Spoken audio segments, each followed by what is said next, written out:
തിരൂർ സൻഹ ഫാഷനിൽ കിടിലൻ വിലക്കുറവിൽ Onam special stock clearance sale. Visit today Sanha fashion Tirur.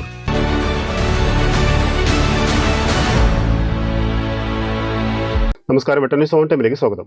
കല്യാണം ഇനി വേറെ level. Basid wedding mall, Basid arcade, Poonkottukulam, Tirur. Association of Samastha minority institutions school കൂട്ടായ്മയിൽ അഫിലിയേഷൻ എടുത്ത 500ഓളം വരുന്ന സ്കൂളുകളിൽ നിന്നും സ്കൂൾ തല, സോണൽ തല മത്സരത്തിന് ശേഷം ദേശീയ മത്സരത്തിലേക്ക് തെരഞ്ഞെടുക്കപ്പെട്ട കുട്ടികൾക്കുള്ള മത്സരം ശനിയാഴ്ച രാവിലെ 9 മണിക്ക് തിരൂർ നൂറിലേക്കിൽ നടക്കും. Trendy and customise collection, best in budget. തെയ്യം പാട്ടിൽ പോലൊരു ഓപ്ഷൻ വേറെ ഇല്ല. Asmi little scholar talent search national grand finale ന്യൂനപക്ഷ കായിക വകുപ്പ് മന്ത്രി ബി അബ്ദുറഹ്മാൻ ഉദ്ഘാടനം ചെയ്യും. Asmi general convener Haji P K. Muhammad അധ്യക്ഷനാവും.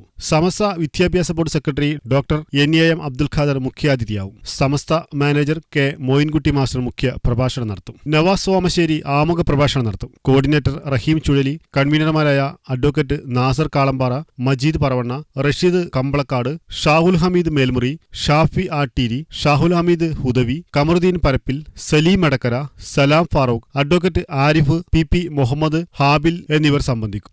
സ്കൂളുകളുടെ ഒരു കൂട്ടായ്മ, പാണക്കാട് അബ്ബാസ് അലി ശിഹാബ് തങ്ങൾ ചെയർമാനും ഹാജി പി.കെ. മുഹമ്മദ് സാറ് കൺവീനറുമായിട്ടുള്ള ഒരു സംവിധാനമാണ് അസ്മി എന്നുള്ളത്. അതിൻ്റെ ലിറ്റിൽ സ്കോളർ എന്ന ഒരു ടാലൻ്റ് എക്സാം ഫെബ്രുവരി 1 ബുധനാഴ്ച 9:30 മണിക്ക് തിരൂര് നൂറിലേക്കിൽ വെച്ച് നടക്കുകയാണ്. അതിൻ്റെ ഒരു സവിശേഷത എന്ന് വെച്ചാൽ, നമ്മളിപ്പം ഇങ്ങനത്തെ ടാലൻ്റ് എക്സാമുകളൊക്കെ നല്ല ബുദ്ധിയുള്ള കുട്ടികളെ തിരഞ്ഞെടുത്ത് മത്സരിപ്പിക്കുന്നൊരു സംവിധാനമാണുള്ളത്. അതിൽ നിന്നും തികച്ചും വ്യത്യസ്തമായിട്ട് കുട്ടികളുടെ അഭിരുചി മനസ്സിലാക്കിയിട്ട് 4 ഏരിയകളിലായിട്ടാണ് ഇവരെ മത്സരം സംഘടിപ്പിച്ചിരിക്കുന്നത്. വാർത്താസമ്മേളനത്തിൽ Asmi general convener Haji P K. Muhammad, Majeed Paravanna, Navas Somasseri, Kamaruddin Parappil, P Muhammad എന്നിവർ സംബന്ധിച്ചു. വെട്ടന്യൂസ് തിരൂർ.